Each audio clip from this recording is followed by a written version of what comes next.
තෙරුවන් සරණයි අයිබෝවන්. ධර්මාචාර්ය විභාග පන්තිය 36 වෙනි දවසේ සාකච්ඡාව අපි ආරම්භ කරන්නටයි සූදානම් වෙන්නේ. හැමදෙනාම දන්නවා සිකුරාදා දවසේ අපි මොකක්ද කතා කරන්නේ කියලා.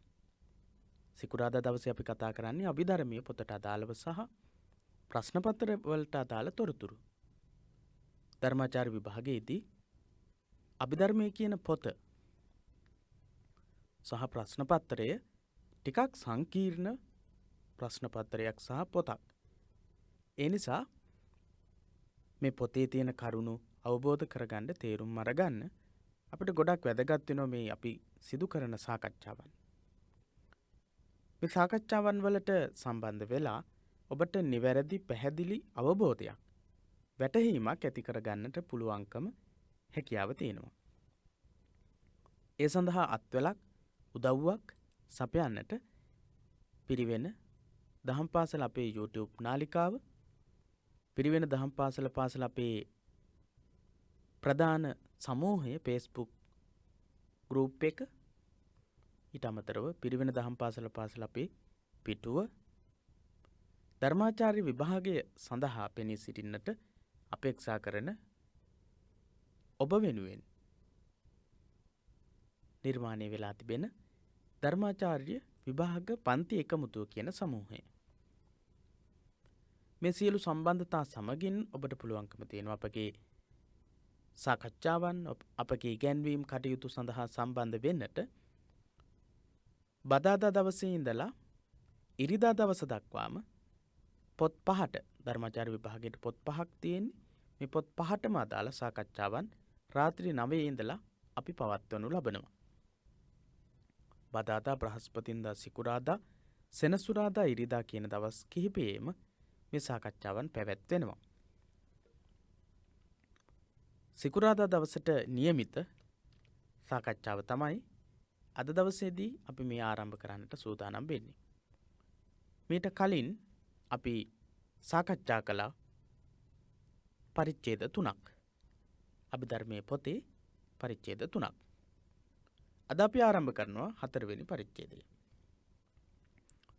4 වෙනි පරිච්ඡේදය මොකක්ද? අච්චු පොතත් ළඟට අරගන්න, සටහනක් ලියා ගන්නට. සටහනක් කියලා කියන්නේ අපි සාකච්ඡා කරද්දී ඔබට විශේෂ දේවල් ලියා ගන්නට පුළුවන්. ඒ දේවල් ලියා ගන්නට අවශ්‍ය කොලයක්, පෑනක්, එහෙම නැත්නම් සටහන් ලියා ගන්න ඔබ පොතක් පාවිච්චි කරනවා ඇති. ඒ පොතත් අරගෙන සූදානම් වෙන්න.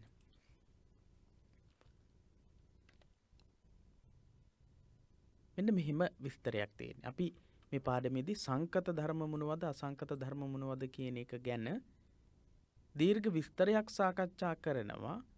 සංකත ධර්ම, අසංකත ධර්ම කියන ඉගැන්වීම මොකක්ද? මේ සංකත ධර්ම, අසංකත ධර්ම කියන්නේ මොනවද කියලා සාකච්ඡා කරලා සංකත ධර්මවල ප්‍රධාන ලක්ෂණ පිළිබඳවත් කතා කරනවා. අපි අද දවසේදී සංකත, අසංකත කියන්නේ මොනවද කියන එක ගැන කියවෙන කොටස තමයි සාකච්ඡා කරන්නේ. ඊළඟට අසංකත ධර්ම පිළිබඳව, නිවන පිළිබඳව මේ පරිච්ඡේදයේදී සවිස්තරාත්මක තොරතුරු අපිට දකින්නට ලැබෙන්නේ නැහැ. විශේෂයෙන්ම මේ පාඩමේදී සිද්ධ වෙන්නේ සංකත ධර්ම මොනවද, අසංකත ධර්ම මොනවද කියන මේ පාඩමේදී සංකත, අසංකත ධර්මවලදී සංකත, අසංකත කියන මේ ඉගැන්වීම මොකක්ද කියලා පැහැදිලි කරනවා. ඊට අමතරව සංකත ධර්මයන්ගේ ලක්ෂණ ගැන පාඩමේදී කියලා දෙනවා. මෙන්න මෙහිමයි පාඩම ආරම්භ කරන්නේ. ධර්ම යන වචනය බුදු සමයෙහි විවිධාර්ථ හැඟවීම සඳහා යෙදුණු ජනප්‍රිය පදයකි. බුදුදහම ගත්තොත් මෙන්න මේ ධර්ම කියන වචනේ, ධම්ම කියන වචනේ ගොඩක් ජනප්‍රිය වචනයක්. මොකක්ද? ධම්ම කියන වචනේ. එයට අරුත් කීමේදී යෙදී ඇති පරිසරයට අනුව කරනු ලබන්නේ එහෙයිනි. මේ ධම්ම කියන එක ජනප්‍රිය ඉගැන්වීමක් සහ බුදුදහමේ ඉගැන්වෙන ප්‍රධාන ඉගැන්වීමක්. ධම්ම කියන එකේ අර්ථය, තේරුම හැමතැනදීම එක හා සමාන වෙන්නේ නැහැ. අන්න ඒ නිසා තමයි එයට අරුත් කීමේදී යෙදී ඇති පරිසරයට අනුව කරනු ලබන්නේ එහෙයිනි කියලා සඳහන් කරන්නේ ඒකයි. ඔන්න උදාහරණ දක්වනවා මොනවද? ධම්ම කියන වචනේ පාවිච්චි වෙන අවස්ථාවන් ධම්මෝ හවේ රක්ඛති ධම්මචාරී යන්නෙහි එන ධම්ම යන වචනය සබ්බේ ධම්මා අනත්තා යන්නෙහි එන අර්ථය නොවේ. මේ පාට දෙකම අපිට හොඳට පුරුදු පාට දෙකක්. ඒ දෙකේම ධම්මෝ කියන වචනේ පාවිච්චි වෙනවා. ඒ වගේම ධම්මචාරී කියලත් මෙතන පාවිච්චි වෙලා තියෙනවා. විශේෂයෙන්ම මෙතන ධම්ම කියන වචනේ. ඊළඟට මෙතන සබ්බේ ධම්මා කියන තැන සබ්බේ ධම්මා කියන තැන ධම්මා කියන වචනේ. අපි හොඳින් දන්න තැන් දෙකක්. හැබැයි මේ තැන් දෙකේදීම ධම්මෝ සහ ධම්මා කියලා වචන දෙක පාවිච්චි වෙන්නේ. මෙතනදී ධම්මෝ විදිහට පාවිච්චි වෙනවා. මෙතනදී ධම්මා කියලා පාවිච්චි වෙන්නේ. කොහොම නමුත් ධම්ම කියන ප්‍රධාන ඉගැන්වීම තමයි මෙතනදී තියෙන්නේ. මේ දෙකේ තේරුම වෙනස්. ධම්මෝ හවේ රක්කති ධම්මචාරී. ධර්මානුකූලව හැසිරෙන කෙනා ඒ ඔහුව අනුගමනය කරන ධර්මයේ තුලින්ම ආරක්ෂා වෙනවා, රැකවරණයට පත් වෙනවා කියන එක. යම් කිසි කෙනෙක් හොඳ දේවල්, යහපත් දේවල්, සත්පුරුෂ ධර්මයන් අනුගමනය කරනවා නම් ඒ සත්පුරුෂ ධර්මයේ විසින්ම ඔහුව ආරක්ෂා කරනවා. ඒකාන්තයෙන්ම ආරක්ෂා කරනවා කියන අදහස. භවේ නෙවෙයි හවේ කියලා එන්නට ඕන. හවේ ධම්මෝ හවේ රක්ඛති ධම්මචාරී. සබ්බේ ධම්මා අනත්තා. සියලු ධර්මයන් අනාත්මයි. ආත්මීය නැහැ.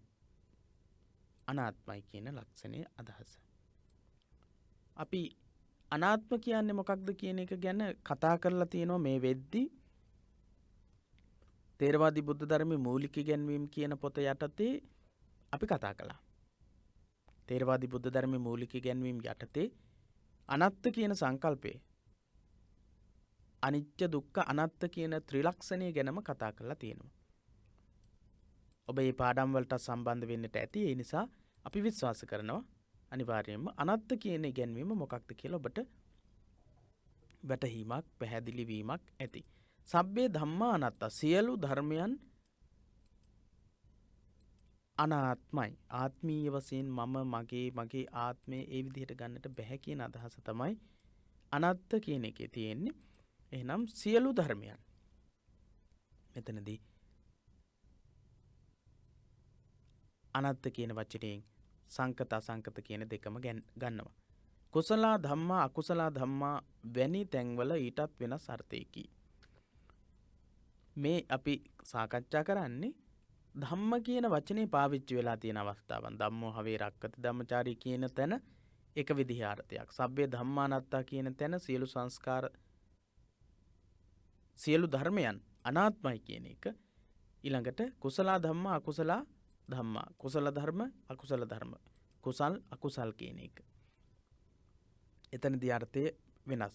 මෙසේ ධම්ම යන වචනේ අටුවාවලදී ගුණ, දේශනා, පරියත්ති, නිස්සත්ත, නිජීව, ශුන්‍යතා, හේතු, සච්ච, චතු සච්ච, සමාධි, පඤ්ඤ, පකති, සභාව, පුඤ්ඤ, ආපත්ති, ඤෙය්‍ය යන අරුත් විවිධ සන්දර්ශනවලදී ඉදිරිපත් කර ඇත. සන්දර්ශනවලදී නෙවෙයි සන්දර්භවලදී කියලා එන්නට ඕන. සන්දර්භවලදී ඉදිරිපත් කර ඇත.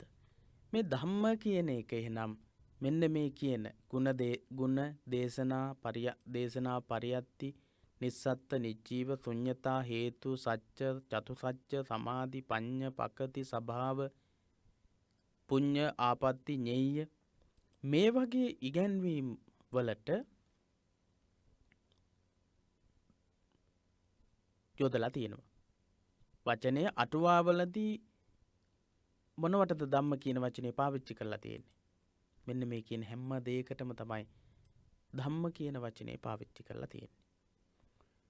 අපිට මේ ධම්ම කියන සංකල්පය කොච්චර වැදගත් වෙනවද කියලා ඔබට පැහැදිලි වේවි.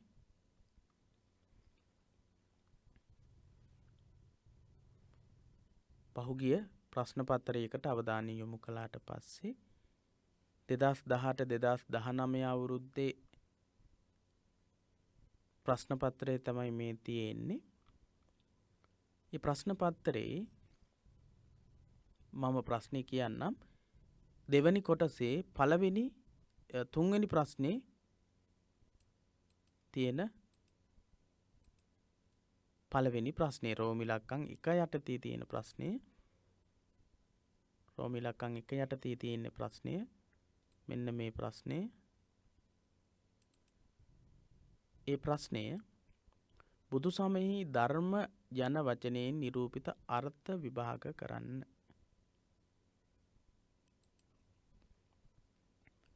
බුදු සමයෙහි ධර්ම යන වචනයෙහි නිරූපිත අර්ථ විභාග කරන්නට කියලා ප්‍රශ්නයක් ලැබෙනවා 2018-2019 අවුරුද්ද. ඊළඟට දෙවැනි ප්‍රශ්නේ සංස්කරණය වූ හටගත් කවර දෙයක්වත් සංකත ධර්ම ලෙස හැඳින්වේ. සාකච්ඡා කරන්න. සංස්කරණය වෙච්ච හටගත්ත කවර දෙයක් වුණත් සංකත ධර්ම විදිහට සාකච්ඡා කරන්නට පුළුවන් කියන ප්‍රශ්නය සඳහා පිළිතුරු අපි මේ පාඩමේදී සාකච්ඡා කරනවා. අසංකත ධර්ම යන්නෙන් අදහස් කරන්නේ කුමක්දැයි විමර්ශනය කරන්න. අසංකත ධර්ම කියන්නේ මොනවද කියලා විමර්ශනය කරන්නට කියලා ලකුණු 8ක ප්‍රශ්නයක් තියෙනවා. සංකත ධර්ම කියන්නේ මොනවද කියලා විමර්ශනය කරන්නට කියන ප්‍රශ්නේ. ඒ විදිහේ ප්‍රශ්න කිහිපයක්ම 2018-2019 අවුරුද්දේදී ලැබිලා තියෙනවා. එහෙනම් මේ අපි සාකච්ඡා කරමින් සිටින සංකල්පය ගොඩක් වැදගත් වෙනවා. ධම්ම කියන සංකල්පය ධම්මෝ හවේ රක්කති ධම්මචාරී කියන අවස්ථාවේදී කාර්තයක් සඳහාත් සබ්බේ ධම්මා අනාත්තා කියන තැන තව අර්ථයක් සඳහාත් කුසල ධම්මා අකුසල ධම්මා කියන තැනදී කුසල කර්ම අකුසල කර්ම කියන එක හැඳින්වීම සඳහාත් ධම්ම යන වචනේ අටුවාවලදී ගුණ දේශනා පරියත්ති නිස්සත්ත නිජ්ජීව ශුන්‍යතා හේතු සත්‍ය චතුසත්‍ය හේතු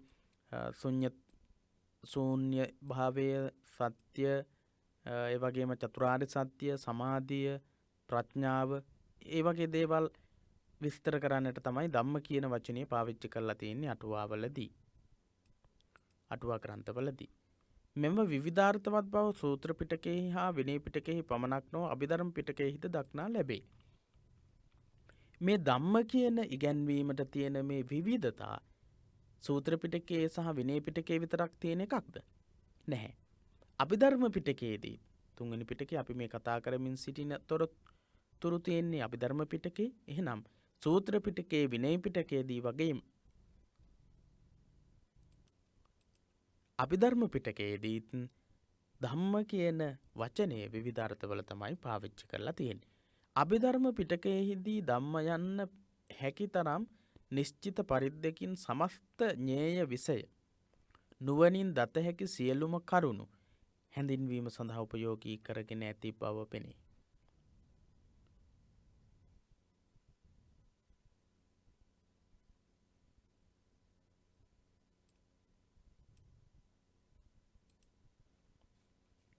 මොකක්ද කියන්නේ? අභිධර්ම පිටකයෙහිදී ධම්ම යන්න හැකිතරම් නිශ්චිත පරිද්දකින් සමස්ත ඤේය විෂය නුවණින් දත හැකි විෂයන්.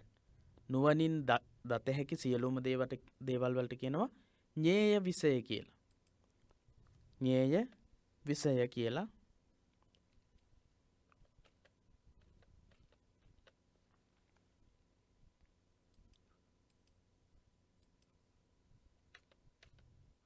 විෂය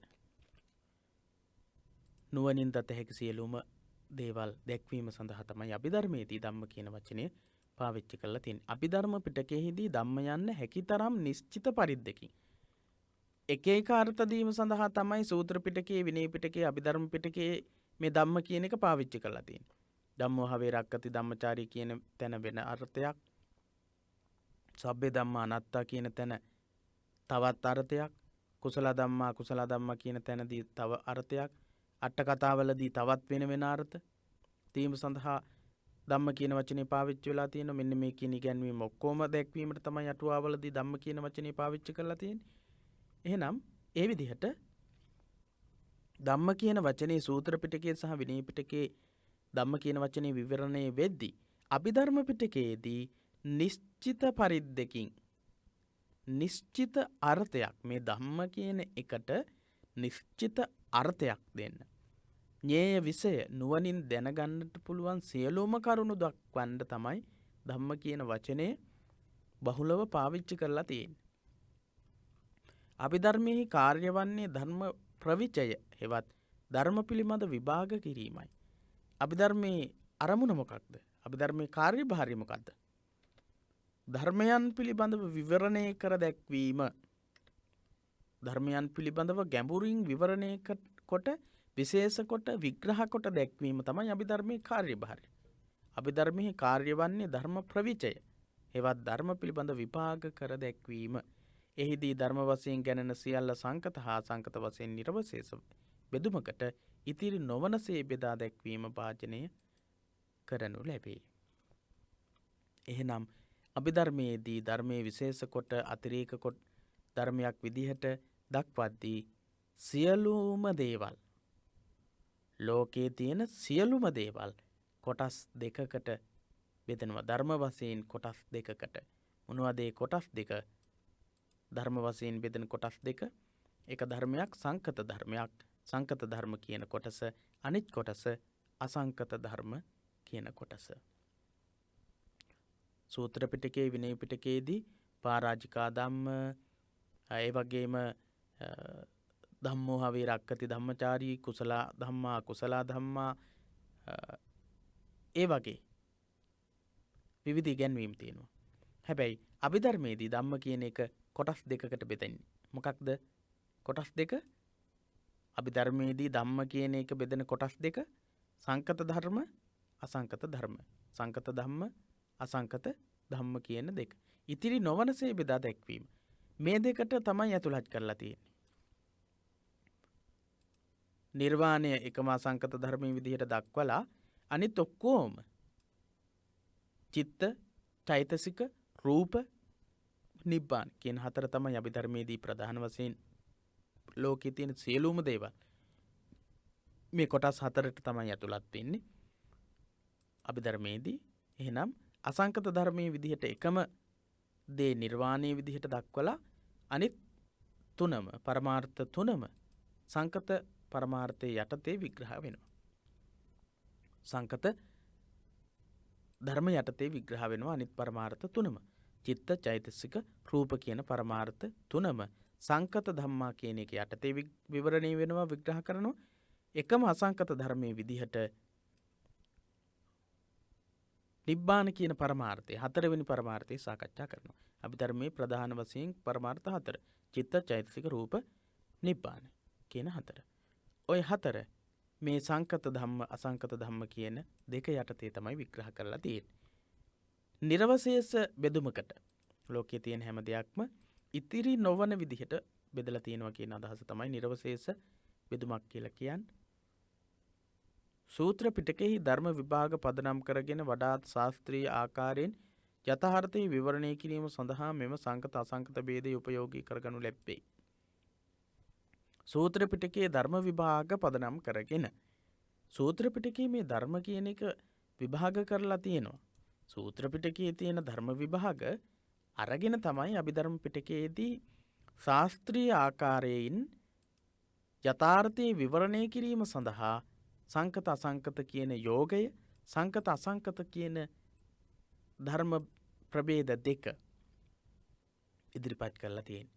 සූත්‍ර පිටකයේ ධර්ම විභාග තමයි අභිධර්ම පිටකයේදී ශාස්ත්‍රීය විදිහට නිවැරදි ක්‍රමවේදයකට අනුව සංකත අසංකත විදිහට ධර්ම දෙකක් යටතේ විග්‍රහ කරලා විවරණය කරලා තියෙන්නේ. සංකත යන්නෙන් විවිධ සාධක සමවායෙන් ප්‍රතිත්‍ය සමුපාද න්‍යායානුකූලව හටගත් යන අරුත හැඟවෙයි.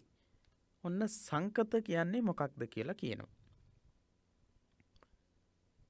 සංකත යන්නෙන් විවිධ සාධක සමවායෙන් ප්‍රතිත්‍ය සමුපාද න්‍යායානුකූලව හටගත් යන අරුත හැඟවෙයි.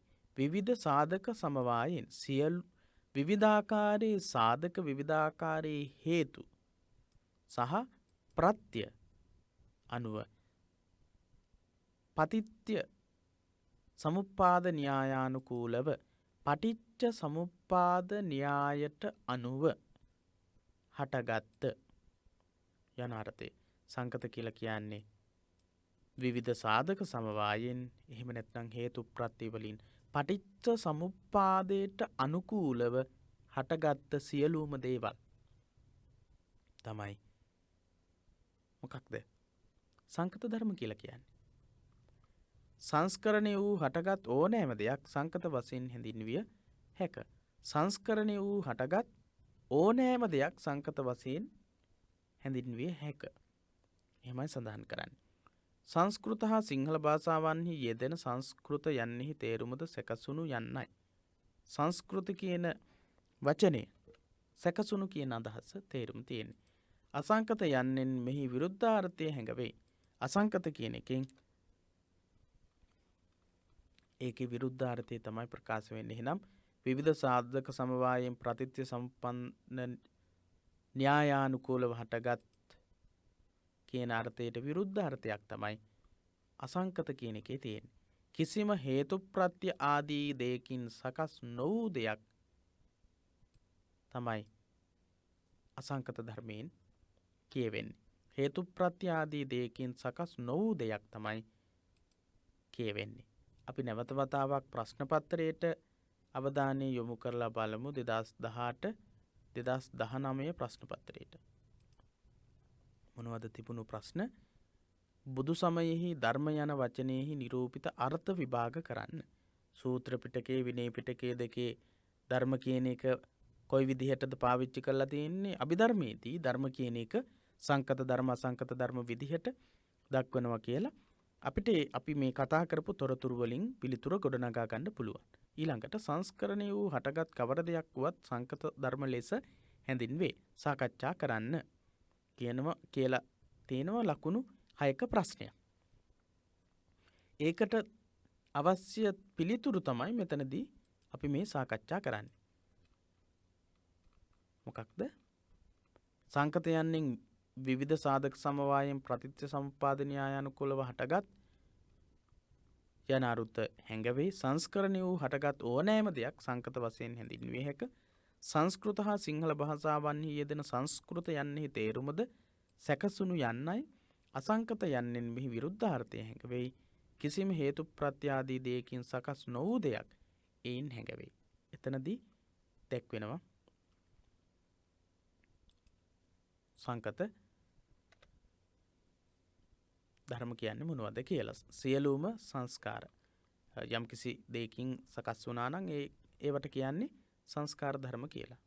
උදාහරණයක් විදිහට ගත්තොත් එහෙම සතර මහා භූතයන්ගෙන් හටගත්ත සත්වයා සහ පුද්ගලයා සංකත ධර්මයක්. ගහක් වැලක් ඇලදොල ගංගා ඒ හැම දෙයක්ම සංකත ධර්ම සකස් වෙච්ච දේවල්. ඒ හැම දෙයක්ම සකස් වෙච්ච දේවල් සංකත ධර්ම. ලෝකයේ තියෙන හැම දෙයක්ම සංස්කාර ධර්ම. අභිධර්මයේ ඉගැන්වෙන චිත්ත චෛතසික හා රූප යන ත්‍රිවිධ පරමාර්ථ ධර්ම මේ ගණයට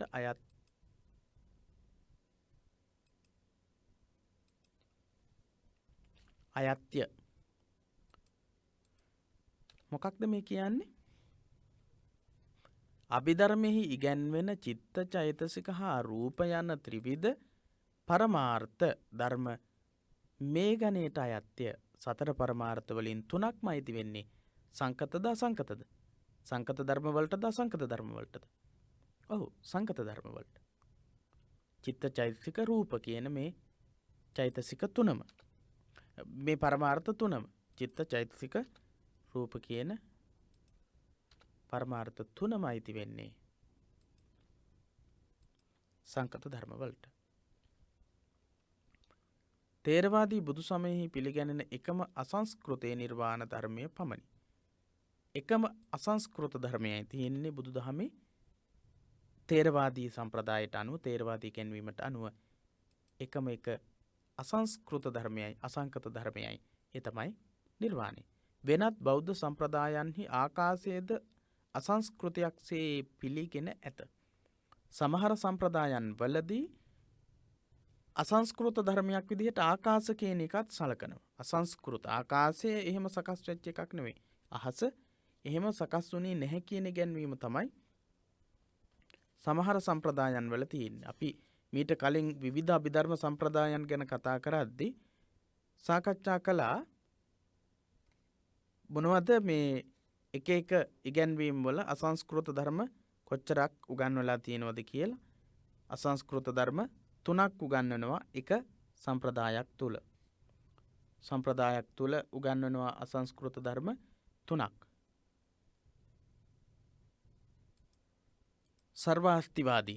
සර්වාස්තිවාදී නිකායිකයන් අසංස්කෘත ධර්ම 3ක් ඉදිරිපත් කරනවා. ආකාශ කියන එකත් එකතු කරනවා. එතකොට ආකාශ එකයි කිසිවකින් තොර හිස් අවකාශයේ උපන් හටගත් හෝ සැකසුන දෙයක් නොවන බව යන තේරුමෙන් අර්ථයෙන්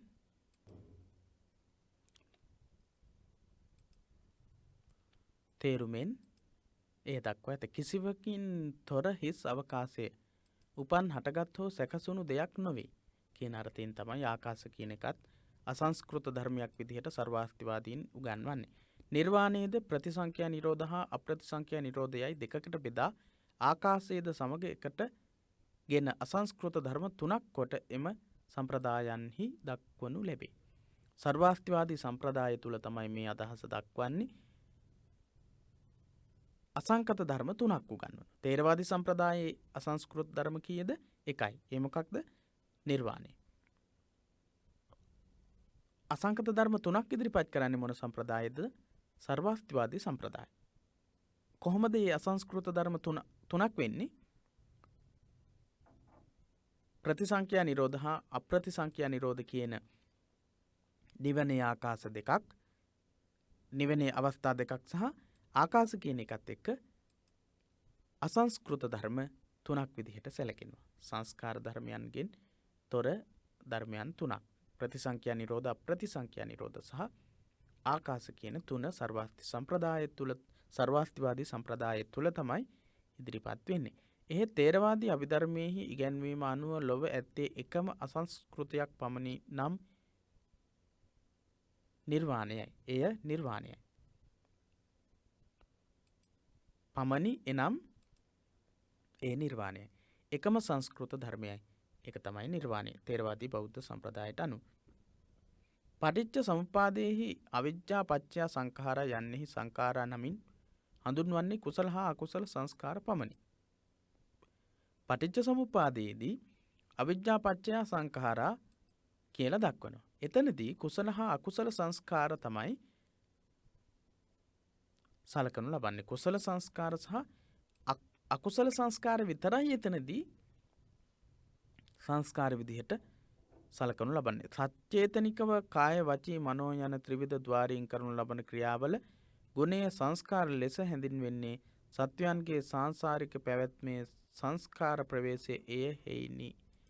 එහෙනම් අවිජ්ජාපච්චය සංඛාරා කියන තැන කුසල අකුසල කර්ම සංස්කාර ධර්ම විදිහට කුසල සංස්කාර අකුසල සංස්කාර විදිහට දක්වනවා.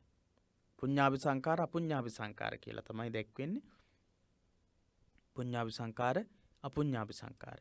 කුසල යන්ගේ එකතුව ඒ වගේම අකුසලයන්ගේ එකතුව. සචේතනිකව එකතු කරගත්ත කයින් සිදු කරගත්ත කුසල හෝ අකුසල කර්ම ශක්තියින් වල එකතුවක්. එතකොට කුසල අකුසල වශයෙන් එකතු කරගත්ත වචනයෙන් සිදු කරගත්ත කර්මයන්ගේ එකතුවක්. මනසින් සිදු කරගත්ත කුසල හෝ අකුසල ශක්තියින්ගේ එකතුවක් කියන අදහසින් තමයි අවිජ්ජාපච්චය සංඛාරා කියන තැන පටිච්චසමුප්පාද න්‍යායට අනුව කුසල අකුසල කියන දෙක සංඛාර කියන වචනයෙන් සංකාර කියන විදිහට දක්වලා තියෙන්නේ. කුසල යන්ගේ එකතුව අකුසලයන්ගේ එකතුව කියන එක. එතකොට කුසල කර්ම අකුසල කර්ම අපි සිදු කරනවා කයින් වචනයෙන් සහ සිතින් කියන මේ දොරටු තුනෙන්ම. එහෙනම් මේ දොරටු තුනෙන්ම සිදු කරපු කුසල කර්මවල ශක්තියින්ගේ එකතුව අකුසල කර්මවල ශක්තියින්ගේ එකතුව කියන අර්ථයෙන් තමයි අදහසින් තමයි කුසල සංකාර කුසල සංස්කාර අකුසල සංස්කාර එහෙම නැත්නම් පුඤ්ඤාභි සංකාර අපුඤ්ඤාභි සංකාර කියලා දක්වලා තියෙන්නේ. මේවා මෙතනදී සංස්කාර විදිහට දක්වලා තියන්නේ ඇයි? සාංශාරික පැවැත්මේ සංස්කාර ප්‍රවේශයේ ඒ හේයිනි. සාංශාරික ලෙස හැඳින්වෙන්නේ සත්වයාගේ සාංශාරික පැවැත්මේ සංස්කාර. සාංශාරික පැවැත්ම සඳහා එකතු වෙන දේවල්. එකතු කරගත්ත දේවල් නිසා සාංශාරික පැවැත්ම සඳහා එකතු කරගත්ත කර්ම ශක්තියින් තියෙනවා. කර්ම ශක්තියින් කියන අදහසින් තමයි එතනදී සංස්කාර කියලා පාවිච්චි කරලා තියෙන්නේ. සකස් කරන යන අරුත එහි ඉස්මතු වේ. සසර සකස් කරන කියන අර්ථය. සසර සකස් කරන කියන අර්ථයත් ඒ තුල අන්තර්ගත වෙනවා. සංකත අසංකත ભેදයෙහිලා දැක්වෙන සංස්කාර යනුවෙන් හටගත් ධර්ම හැඟවේ. සංකත අසංකත ભેදයෙහිලා දැක්වෙන සංස්කාර යනුවෙන් හටගත් ධර්ම කියලා දැක්වෙනවා. සංස්කාර කියන එකේ සංකත ධර්ම අසංකත ධර්ම කියන ඉගැන්වීමේදී සංස්කාර කියන එකේ අදහස මොකද්ද? හටගත් ධර්ම කියන අදහස තියෙනවා. එහෙනම් කුසල සංකාර අකුසල සංකාර කියන තැන සකස් කරන සසර සකස් කරන කියන අර්ථයෙන් තමයි සංස්කාර කියලා දක්වලා තියෙන්නේ. එතකොට සංකත අසංකත කියන ධර්මයේදී සංස්කාර කියන එක හටගත් කියන හැදිච්ච කියන අදහස. සබ්බේ සංඛාරා අනිච්චා යන්නෙහි සංඛාරා යන පදයෙන් දක්වා ඇත්තේ හේතු ප්‍රත්‍ය සමவாயින් හටගන්නා සංකත ධර්මය. සබ්බේ සංඛාරා අනිච්චා කියන තැනදී සංඛාරා යන පදයෙන් දක්වා ඇත්තේ හේතු ප්‍රත්‍ය සමவாயින් හටගන්නා සංකත ධර්මය. හේතු සහ ප්‍රත්‍ය වලින් හටගන්න දේවල් තමයි මෙතනදී සබ්බේ සංඛාරා අනිච්චා කියන පාඩේදී දැක්වෙන ඒ ගැන්වීමේ සංඛාරා කියන එකෙන් කියන්නේ. අභිධර්මයේදී සංකත ධම්ම වශයෙන් නිර්වචනය කරනු ලබන්නේද ඒවාමය. අභිධර්මයේදී සංකත ධර්ම විදිහට විස්තර කරන්නෙත් මේ සබ්බේ සංඛාරා කියන එකෙන් විස්තර කරන ඉගැන්වීම තමයි මෙතනදී අභිධර්ම පිටකයේදී අභිධර්මයේදී සංකත කියන එකින් අදහස් කරන්නේ. මේන් හැඟෙන්නේ ලෝව පවත්නා සෑම දෙයක්ම නිර්වශේෂ වශයෙන් සංකත හා අසංකත යන ભેදයට ඇතුළත් බවයි. ලෝකයේ තියෙන හැම දෙයක්ම මේ කියන ભેද දෙකට වර්ග කරලා තියෙනවා. මේ කියන ભેද දෙකට වර්ග කරලා දක්වලා තියෙනවා. ලෝකේ තියෙන සියලුම දේවල්. සංකත ධර්ම, අසංකත ධර්ම. සංකත ධර්ම, අසංකත ධර්ම කියලා ભેද දෙකක් තමයි තියෙන්නේ. මේන් බැහැර කිසිවක් පිළිබඳව කිසිවෙකුට කතා කළ නොහි. සංකත ධර්මයක් හෝ අසංකත ධර්මයක්කින් තොර දෙයක් ගැන කිසිම කෙනෙක්ට කතා කරන්න බෑ. ඉන්ද්‍රියානුභූතික ඉඳුරන් ඇසුරෙන් දත හැකි දේවල්. අතීන්ද්‍රියානුභූතික අභිඥා මගින් දත හැකි දේවල්. අභිඥා ආදී දේවල් වලින් දැනගන්න පුළුවන්, දකින්න පුළුවන් දේවල්. අභිඥා වලින් දකින්න පුළුවන් දේවල් තියෙනවා. අභිඥා හිත දියුණු කරලා අභිඥා ඇති කරගෙන දකින්න පුළුවන් දේවල් තියෙනවා. ඉන්ද්‍රියානුභූතික ඉඳුරන් වලට පේන දේවල්. අපේ ඉන්ද්‍රියන්ට ඇස කන නාසය දිව ශරීරය ආදී ඉඳුරන් වලට දකින්න බලන්න අහන්න දැනෙන දේවල් වගේම අතීන්ද්‍රියානුභූතික කියලා කොටසක් තියෙනවා. ඉන්ද්‍රියන් ඉක්මවලා ගියපු දියුණු කරපු දියුණු හිතකට දකින්න පුළුවන් ඒවා. ඒ කියන්නේ අභිඥා මගින් දකින්න පුළුවන් දේවල්. පාර අනුභූතික ඉඳුරන් හෝ අභිඥා මගින් දත නොහැකි ඉන්ද්‍රියන් හෝ එහෙම නැත්නම් අභිඥා කියන දෙකෙන්ම දකින්න බැරි සමහර දේවල් තියෙනවා. ඉන්ද්‍රියන් වලින් දකින්නත් බැහැ. අභිඥා වලින් දකින්නත් බැහැ. සමහර දේවල්. සමහර දේවල් ඉන්ද්‍රියන් වලින් දකින්න පුළුවන් අපිට. සමහර අයට සමහර දේවල් දකින්න පුළුවන් අතීන්ද්‍රියානුභූතිකව. ඉන්ද්‍රියන් දියුණු මට්ටමට අරගෙන ගියාට පස්සේ ඊළඟට පාර අනුභූතික. ඉඳුරන් මගින් දකින්නත් බැරි, අභිඥා මගින් දකින්නත් බැරි තත්වයක්. කිසිම සත්තාවක් ධම්ම යන සර්වග්‍රාහී පදයෙන් පිටතට නොගැනෙන අතර සංකත අසංකත විවහාරයේ ඒ සියල්ල මුළුමනින්ම හසු කරගනී. එහෙනම් මෙන්න මේ කියපු අපිට සමහර ඒවා ඉන්ද්‍රියානුභූතිකයි, සමහර ඒවා අතීන්ද්‍රියානුභූතිකයි, සමහර දේවල් පාර අනුභූතික ඉඳුරන් හෝ අභිඥා මගින් දත නොහැකි කිසිම සත්තාවයක් යන ධම්ම යන සර්වග්‍රාහී පදයෙන් පිටත නොගැනෙන අතර සංකත අසංකත විවහාරයේ සියල්ල මුළුමනින්ම හසු කරගනී කියලා දක්වන්නේ. එහෙනම් ඉන්ද්‍රියානුභූතියට ඉඳුරන්ට අසු වෙන්නේ නැති, අභිඥාවලට අසු වෙන්නේ නැති, ඉඳුරන්ට හෝ අභිඥාවලට හසු වෙන්නේ නැති, දකින්න බැරි කිසිම දෙයක් ධම්ම කියන විග්‍රහයට අනුව අභිධර්මයේ ඉගැන්වෙන විවරණයට අනුව, එහෙම නැත්නම් අභිධර්මයේ ඉගැන්වෙන සංකත ධර්ම අසංකත ධර්ම කියන එක යටතේ එහෙම ඉතුරු වෙන්නේ නැහැ. එහෙනම් සර්ව ආකාරයෙන්ම සියලු ආකාරයෙන් සියලුම දේවල් සංකත ධර්ම සහ අසංකත ධර්ම කියන එක යටතට ඇතුළත් වෙනවා. ඒ හේයින් අභිධර්ම පිටකෙහි එන සංකත අසංකත ධර්ම විග්‍රහය සමස්ත යථාර්ථයේම ලක්ෂණ කතනයක් සේ හැඳින්විය හැක. ඒ විදිහට ගත්තම අභිධර්මයේ උගන්වන සංකත සහ අසංකත කියන ඉගැන්වීම, සංකත අසංකත කියන ඉගැන්වීම ධර්ම විග්‍රහය සමස්ත යථාර්ථයේම සම්පූර්ණ යථාර්ථයේම තමයි සංකත අසංකත කියන මේ ධර්ම දෙක තුලින් අභිධර්මයේදී විස්තර කරලා තියෙන්නේ. හොඳයි. ඔබට පැහැදිලි වෙන්නට ඇති සංකත සහ අසංකත ධර්ම කියන්නේ මොනවද කියලා. මේ සංකත අසංකත ධර්ම කියන ඉගැන්වීම යටතේ තියෙන තොරතුරු ඔබට හොඳින් පැහැදිලි වෙන්නට ඇති, තේරුම් යන්නට ඇති කියලා අපි විශ්වාස කරනවා. හොඳයි. අද දවසේදී ඊට වඩා සාකච්ඡාව දීර්ඝව සිදු කරන්නට අදහස් කරන්නේ නැහැ. ඊළඟ දවසේදී සංකත ධර්මයන්ගේ ලක්ෂණ මොනවද කියලා අපි ඉගෙන ගන්නවා, සාකච්ඡා කරනවා. ඒ වගේම හෙට දවසේදී අපි සාකච්ඡා කරන්නට බලාපොරොත්තු වෙනවා අභිධර්ම පාඩමෙන් අනතුරුව හෙට දවසේ බෞද්ධ සංස්කෘතිය හා ඉතිහාසය පොතට අදාළව සහ ප්‍රශ්න පත්‍ර වලට අදාළ තොරතුරු කතා කරන්නට බලාපොරොත්තු වෙනවා. සිකුරාදා දවසේ තමයි අභිධර්මයේ සාකච්ඡාව. සෙනසුරාදා බෞද්ධ ඉතිහාසය හා සංස්කෘතිය පොතට අදාළ තොරතුරු තමයි අපි කතා කරන්නේ.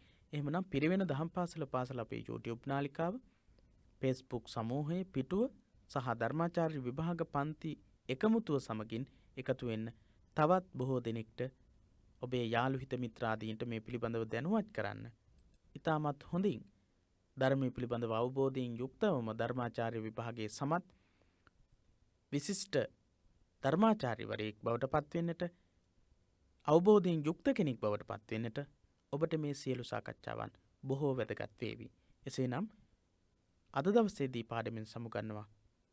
සියලු දෙනාටම තෙරුවන් සරණ ප්‍රාර්ථනා කරමින්